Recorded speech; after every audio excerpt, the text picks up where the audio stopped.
devotion. Yes, Lord, maraming salamat sa umagang ito. Pinupuri ka namin po, Panginoon. And we are rejoicing, Lord God, sa presence niyo po, Panginoon. Maraming salamat po, Panginoon, sa ano na ito, sa day na ito, sa bawat Lord, dudulog dito sa aming devotion na ito. Alam po namin na kayo po ang mangungusap, kayo po ang mag-lead po, Panginoon. Speak forth po, Panginoon. At tong vessel niyo ito, ako po, Panginoon, ay sanctify me po, Panginoon. At sa inyo lamang manggagaling ang lahat ng mga words na re-release ko po, Panginoon. Ito ang aming panalangin. In Jesus' name we pray. And amen and amen. Tama-tama po yung nabunot kong words, power card. Your rejoicing builds your future. Your joy stretches your tent and your song strengthens your cords and stakes. Nasa Isaiah 54:2. Ito po yung nakuha ko pong binigay po sa akin ni Ate Penet po ba si Pastor Rory. At linagyan ko po siya ng title na Joy in Trial. Kasi bago na po pala yung ginagamit po natin, ano. Wala po siyang title, kaya nanibago po ako dun sa ano. At kinuha po ito sa ano po, kinuha po itong sa James 1 verse 2 to 3 na Waymount. Ang sabi po doon ay, Reckon it's nothing but joy whenever you find yourself hedged in by the various trials. Be assured that God, ano to? Be assured that the testing of your faith leads the power of endurance. At isang version din po ng NIV, consider it pure joy, my brothers and sisters, whenever you face trials of many kinds daw po, because you know that testing of your faith produces perseverance. At sa Tagalog din po, sa mabuting balita mga kapatid, magalak kayo kapag kayo'y dumaranas ng iba't ibang uri ng pagsubok. Dapat ninyong malaman.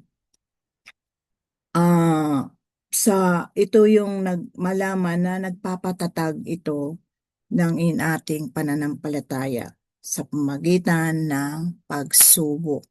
So, bakit sabi nga po dito, when we face trial or suffering, sabi niyang ganun, madaling mawala yung joy na nasa atin. Ano yung mga iniisip natin na laging nagkikling dito sa ano natin, sa mind, na dapat ito ay hindi ma-destroy yung ating joy na pinagkaloob sa atin ng ating Panginoon. Dadako po tayo dun sa next slide. Sabi po ng author dito, God hedges His own in order to protect them.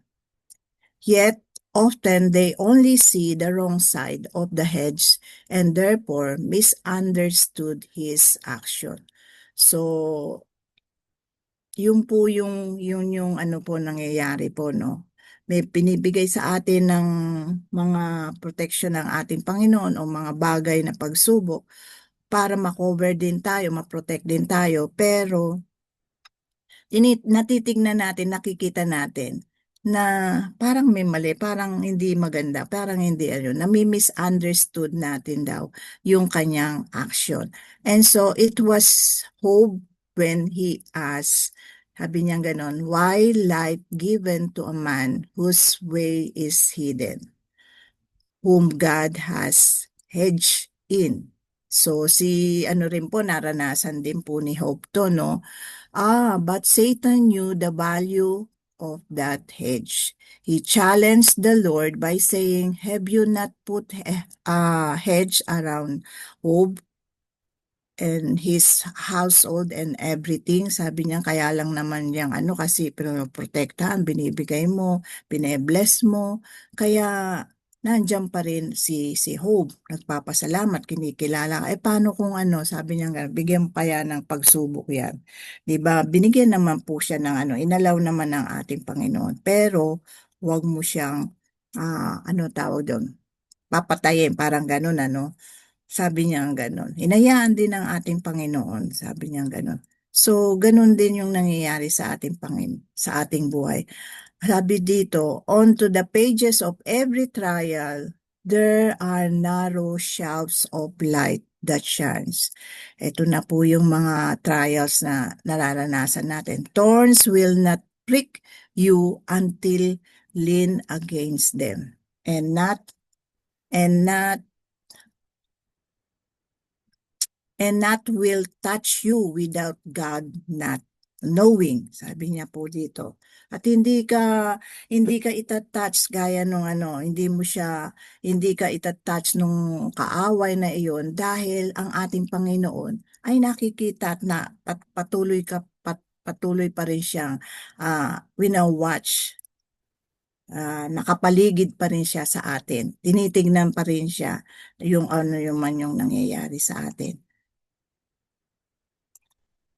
The words, next slide po. The words that hurt you, sabi nga ganon, the letter that caused you pain, the cruelty of your closest friend. Ayan yan na parang iniisa-isa na po yung mga pagsubok, yung mga trials, your financial needs.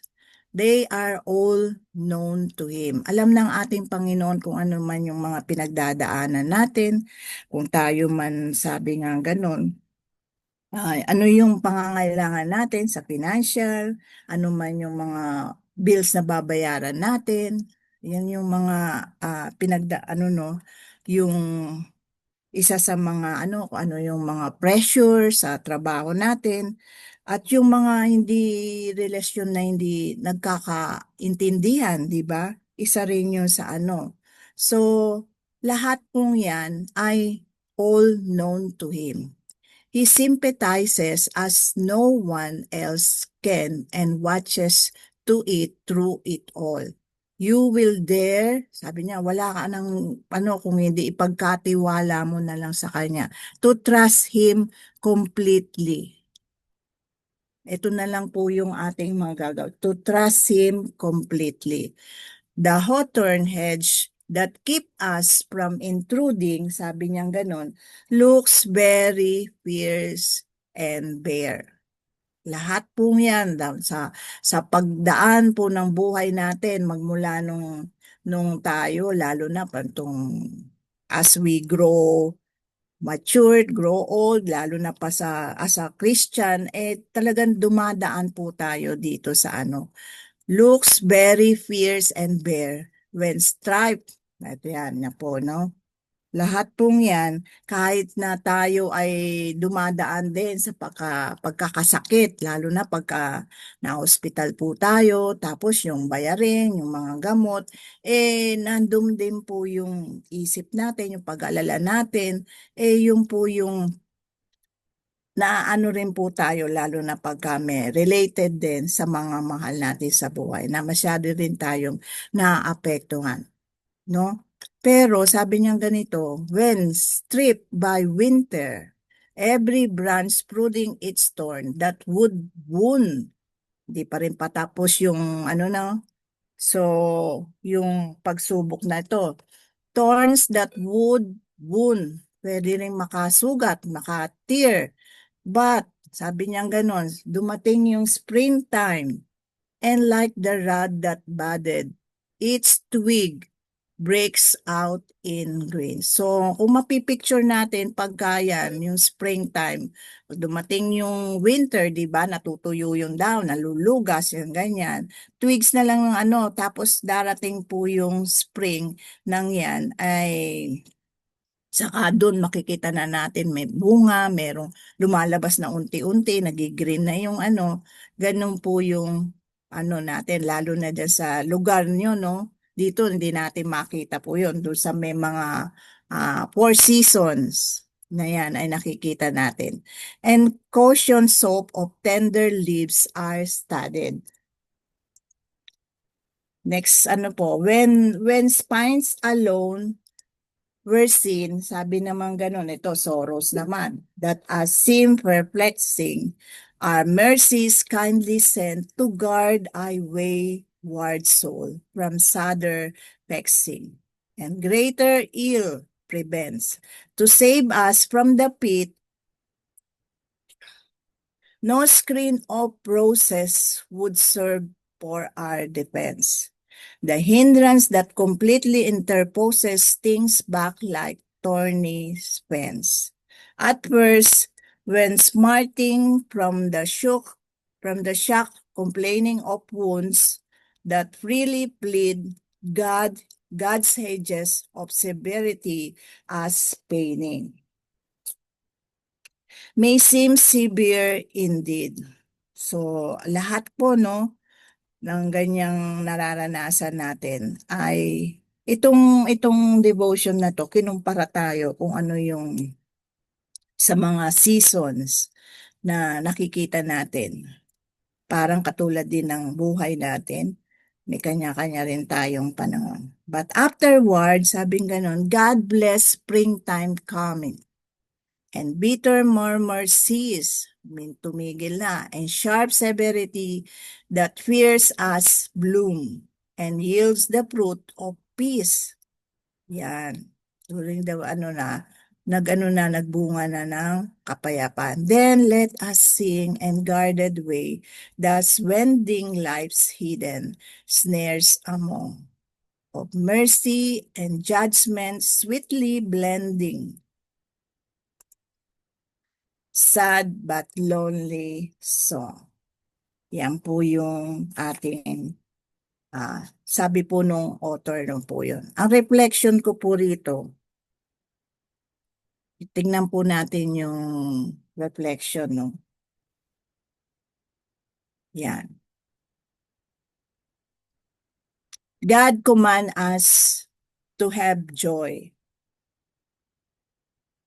Yan.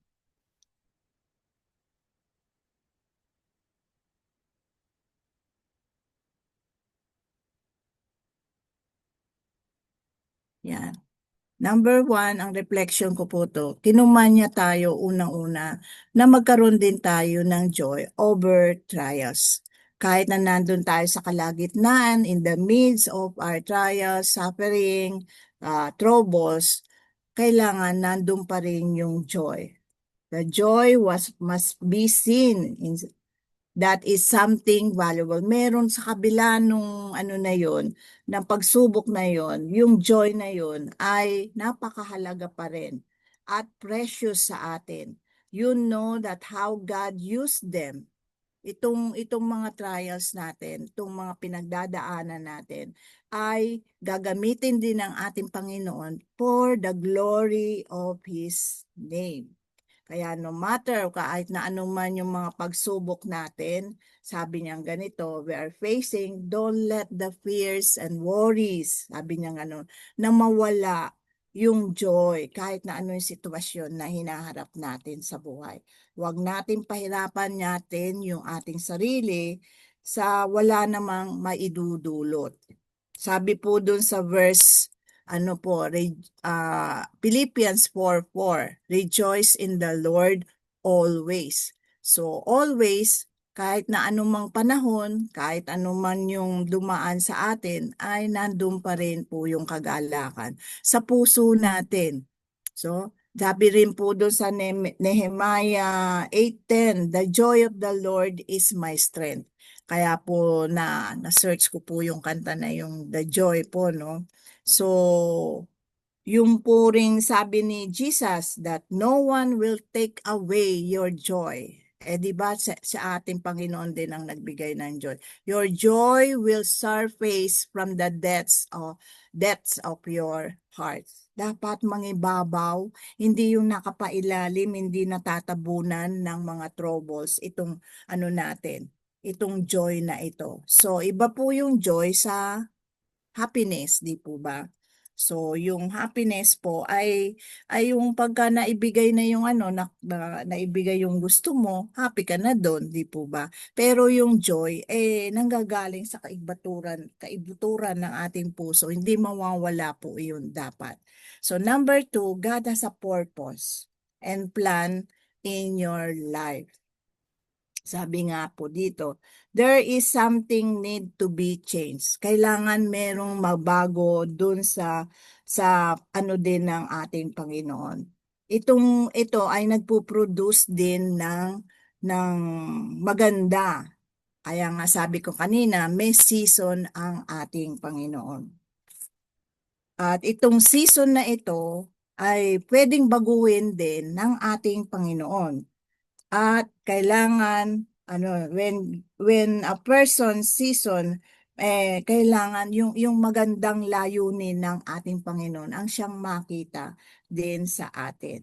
Sa kanina yung sabi niya may winter, may summer, may autumn, may fall. So, sa buhay din natin ay dumadaan din tayo. Pero dito sa Pilipinas dry and wet lang no? Sunny day at saka yung rainy day. Pero sa ibang lugar, kagaya nyo po dyan, talagang nag-i-snow pa, malamig na malamig. So, depende po yun. Pagka nag-i-snow, iba rin yung mga attire na sinusuot nyo. So, ganun din po yung buhay natin. Ganun din po yung season na binibigay niya sa atin. May ipinapalit siyang panahon, may pinapalit siyang plano para sa atin. Kahit na hindi minsan natin makita o yung resulta, talaga namang ang Diyos ay gumagawa, active siya, at saka gumagawa siya kahit na silent siya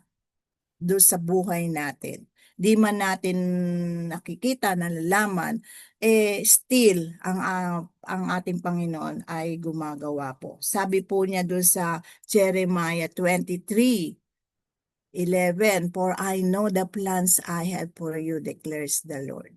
Plans to prosper you, not to harm you, plans to give you hope and a future. So mula pa do sa creation, bago pa ni-create, alam na ng ating Panginoon kung ano yung plano, kung ano yung buhay na ibinibigay sa atin ng ating Panginoon. Even yung dun sa wombs, alam na ng ating Panginoon. Di po ba? Tapos number 3 po, God is testing your faith that produces uh, perseverance and endurance. God is teaching. Tinuturuan na tayo dito na lumalim pa yung ating pananampalataya. He is teaching us to trust Him completely. Kaya nga yung kanina, no, sabi niya ganun. Yung tinuturuan niya tayo na magmahal, magpatawad, magbigay.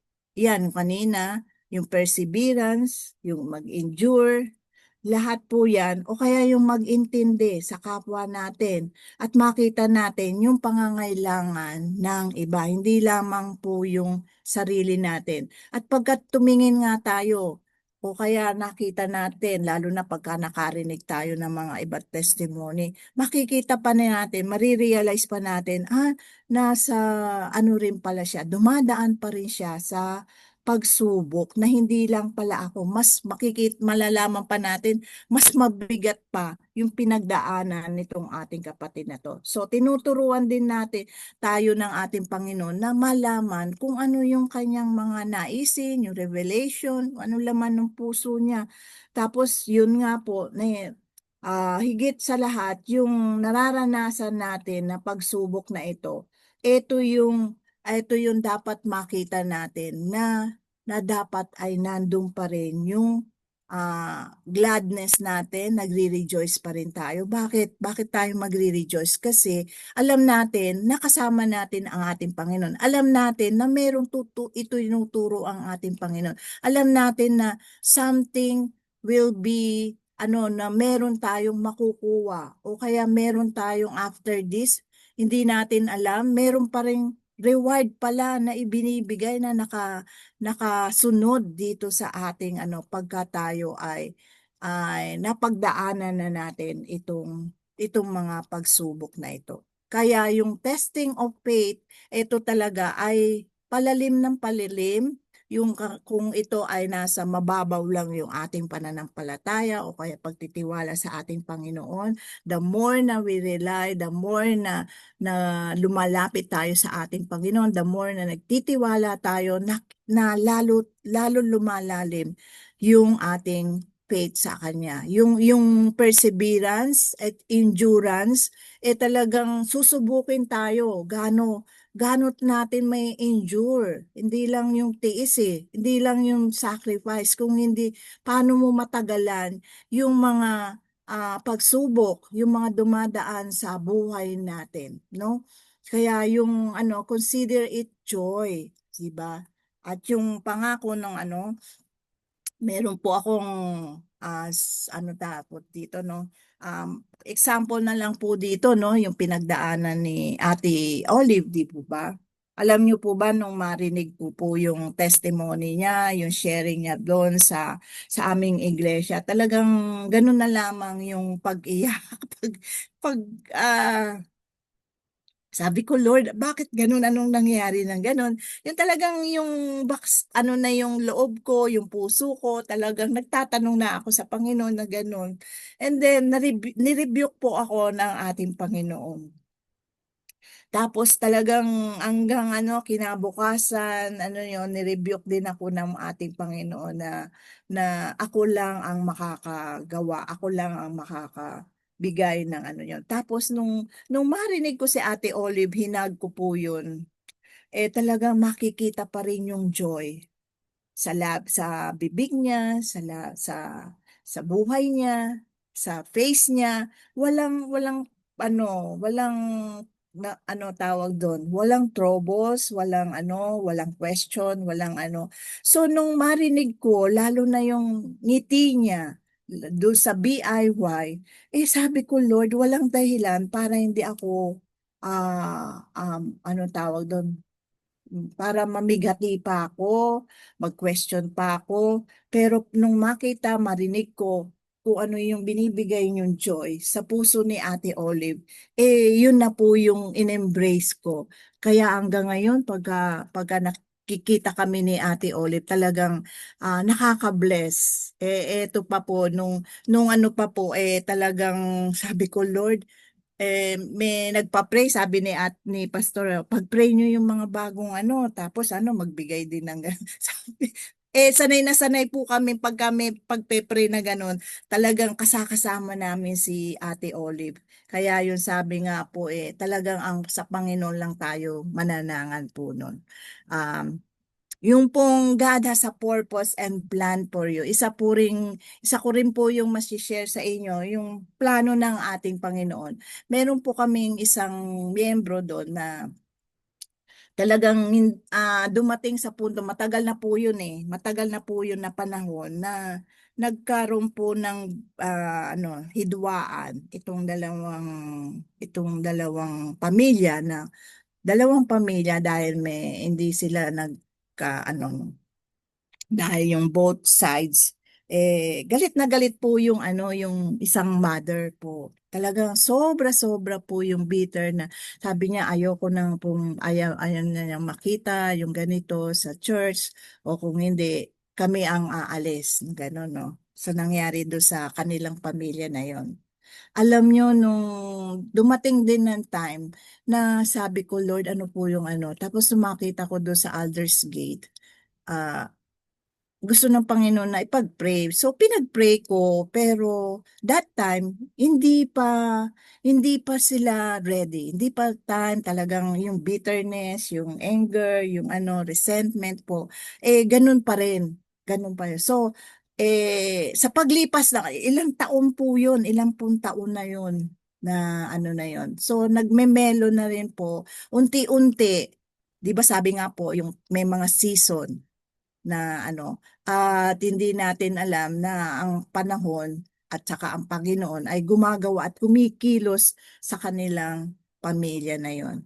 Pero by God's grace, talagang natanggap na rin po nung isang pamilya yung kanyang nag-reconcile na rin po silang dalawang pamilya.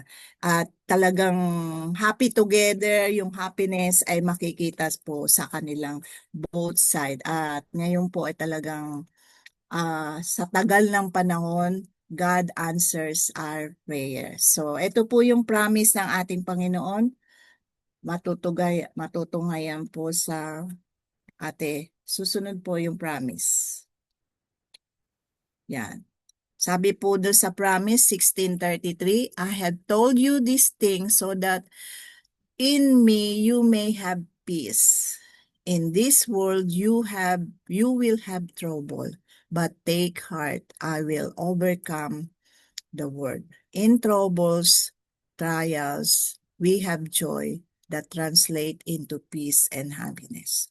Jesus wants us to be happy. Let us pray. Yes, Lord, maraming salamat po, Panginoon, sa devotion na ito po, Panginoon. At Lord, kung sino man po, Panginoon, sa aming Lord na nandito sa aming platform, maging sa aming pamilya na dumadaan sa trials po, Panginoon, Lord God. Salamat at lagi po niyong nire-remind sa amin na kahit na kami ay nandun sa kalagitnaan ng suffering, ng pagsubok po, Panginoon, ay yung joy ang siyang binibigay niyo sa amin, yung kapayapaan. Kasi po, Panginoon, ang mahirap pong makita po, Panginoon, lalo na sa panahon na ito. Salamat po, Panginoon, sa pagtanggap niyo sa amin. Salamat po at sa pagiging anak niyo sa amin po, Panginoon Ama. Niyo po, Panginoon. Salamat po, Panginoon, sa pag-keep niyo sa amin, sa protektahan niyo kami, sa pag-alalay niyo sa amin, at yung lagi niyo po kaming binabantayan, at lagi niyo kaming sinasamahan po, Panginoon. Lalo na po, Panginoon, yung dinadala naming mga dalahin sa buhay namin, sa pamilya namin po, Panginoon. Ang lahat ng ito ay nagiging magaan. Salamat po sa joy na ito po, Panginoon. Salamat po sa peace, sa love na binibigay niyo sa amin po, Panginoon. Lord, we declare, Lord, your victory upon victory sa buhay namin, sa pamilya namin. Yung joy na hindi po kayang nakawin na ito. In Jesus' name we pray. Amen and amen. Thank you for letting me share. Ate Finet, kayo na po. Amen and amen. Wow, praise God. At tunay nga na napakabuti ng Panginoon. God is all-knowing, omniscient God. At alam po niya kung ano po yung kailangan natin sa araw-araw. Hindi lang sa material, kundi pati sa ating pong mga emotional, sa ating kaisipan, sa ating uh, yung on how we live each day, na kailangan din natin ganitong mga salita, words of encouragement, words of strength, at words of hope. Ayan. And especially po, napakahalaga na meron po tayong kagalakan.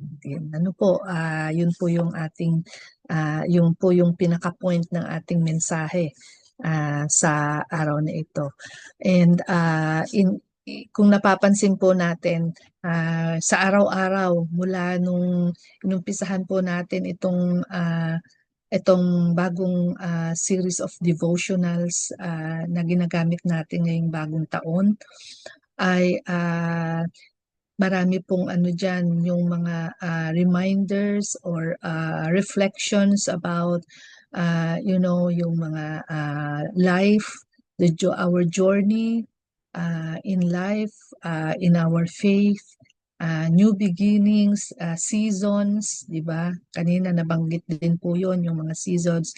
And yung mga iba't ibang mga sitwasyon na darating. Dahil hindi po natin alam kung ano po yung darating sa atin. Kauumpisa pa lang natin ng taon. So, kumbaga sabi malayo pa ang ating lalakbayin. Kaya ngayon pa lang inihahanda na po tayo. These are all preparations of the Lord para sa atin to face anuman po yung darating na hindi natin alam. Why? Because he is already there. Alam niya na, nakikita niya na at alam niya na kung ano po yung mga darating pa. And so he is already preparing us. Kaya mga kapatid, napakayaman at napakamabiyaya po lahat ng atin pong mga mensahe na natatanggap sa kanya sa araw-araw. Kaya praise be to God at tayo po dinadala ng ating Panginoon dito araw-araw. Ano po, ah, andun po ba yung damdamin sa atin, yung spirit na parang kapag ka hindi po tayo naka-attend ng daybreak, parang may kulang sa araw. Ewan ko po para sa inyo, but for me, that is how it feels na parang ah, yung yung yung paggising pa lang sa umaga, meron na tayong reason to look forward to be excited about dahil alam natin ah, merong ibibigay ang ating Panginoon sa atin. At praise be to God at shout out po doon sa mga kasama natin. I know some of us here or hindi ko sasabing as kasi ako hindi po ako nakakapag-attend ng international pero karamihan po sa mga nandito sa room ngayon. Shout out po sa inyo. Yung mga nag-a-attend pa po ng international. Wow, talagang I know God is so pleased that we are giving our time at talaga pong apaw-apaw ang biyaya po na atin pong tinatanggap sa ating Panginoon. And we praise God. We praise God for that. So, and sa araw-araw, just by being here, alam ni Lord na nandun po yung ating pagkauhaw at pagkagutom sa Kanya. Dahil araw-araw po ay nandito tayo at nakaupo sa Kanyang paanan at nakikinig. And it was a choice that we made na not coming from our own, but of course, coming from the Holy Spirit na siya po ang nagbibigay ng paraan upang to enable us to make that decision, make that choice to to be at His presence at this time. So, amen, amen po sa atin pong lahat at sa ating devotion. Praise God. Thank you, Sister Lydia. So, napakagandang segue po as we move on now to our prayer time. So, ngayon naman po ay panahon na tayo ay makikipag-usap sa ating Panginoon at ganun din tayo ay makikinig sa Kanya sa kung ano man po yung Kanya pong nais na ituro sa atin as we pray or i-impress sa ating mga puso to guide us sa ating pong prayer ministry dito sa Daybreak Global.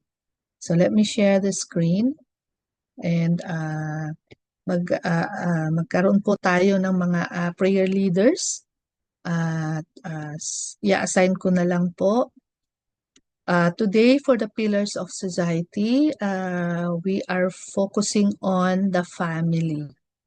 Okay, so syempre po, when we're talking of family, meron pong sundot yan sa bawat isa sa atin, hindi ba?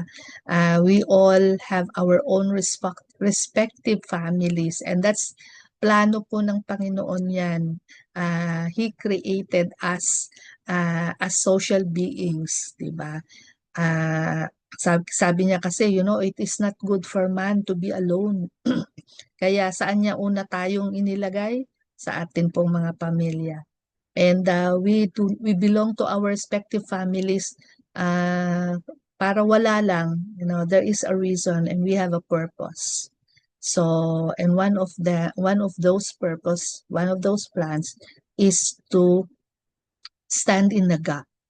Okay, to intercede in prayer on behalf of our families and also other families or family in general.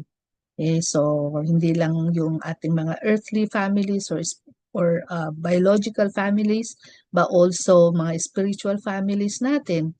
Marami pong dinadala ang Panginoon sa atin o maraming pinagdadalhan sa atin ang Panginoon kung saan-saan na nakakapag create po tayo, nakaka-build tayo ng relationships that make us be part of other people's lives. So we are here to pray and intercede on behalf of that. So for this, hilingan po natin si kapatid na Sister Flora, are you able to unmute po? O nasa work po kayo? Are you able to lead us po sa prayer, Sister Flora? Kailang Anong prayer point po? yung sa family po, family. Ngayon na po? Ay, hindi pa. Ina-assign ko pa lang po, sis. Pero okay lang po kayo, sis? Sige. Sige. In Jesus' name. Tayo po ay manalangin bilang pasasalamat po sa ating pong Panginoon. Kami po ay lubos pang nagpapasalamat po, O Diyos, sa oras pong ito na kayo, O Diyos, ang siyang gumabay, pumatnubay. Salamat po sa mensahe ng buhay. Salamat po sa iyong magbibigay ng kasiguruhan sa amin. Salamat din po, Panginoon, sa pangako at ang pangako mong ito, Panginoon, ay aming tinatanggap. Salamat din po, Panginoon, sapagkat ikaw yung aming Diyos na di nagbabago noon, ngayon at kailanman. Salamat sa buhay ni Ate Lydia na iyong ginamit upang ipahayagin yung banal na salita. Pagpalain mo siya, Panginoon, at patuloy na pagalingin at tanggalin ang anumang karamdaman na nasa kanyang pangangatawang pisikal, sapagkat ikaw ang Diyos na tunay na dakilang manggagamot. Pagpalain mo rin po siya, Panginoon, at ang bawat isa sa amin na kung saan, Panginoon, ipapasok sa trabaho o nasa bahay man o nasa trabaho na. Ingatan ninyo, Panginoon, ang bawat isa sa amin. At alam namin na ikayo ang siyang sumasa amin sapagkat ikaw ang aming dakila at buhay na Diyos. Sapagkat ang inyong pagmamahal ay aming nararanasan sa pag-ibig ng iyong anak na aming Panginoon sa Kristo. Sa tanging pangalan ni Jesus. Amen. Tanggapin po natin ngayon na pagpapala ng ating Diyos Ama, Anak, at ng Espiritu Santo na lagi nating isa puso, isa isip, at isa buhay. Na ang kanyang salita ay totoo, na siya ating kasama anumang sitwasyon ng ating buhay, anumang kalagayan natin. Siya'y sumasa atin lagi. At daladala natin ang kanyang pangako na hindi tayo iiwan ni pababayaan. At ang kasiguruhan at katiyakan sa ikapiling natin ngayon at kailanman. Amen. Amen. Amen. Amen. Amen. Thank you po.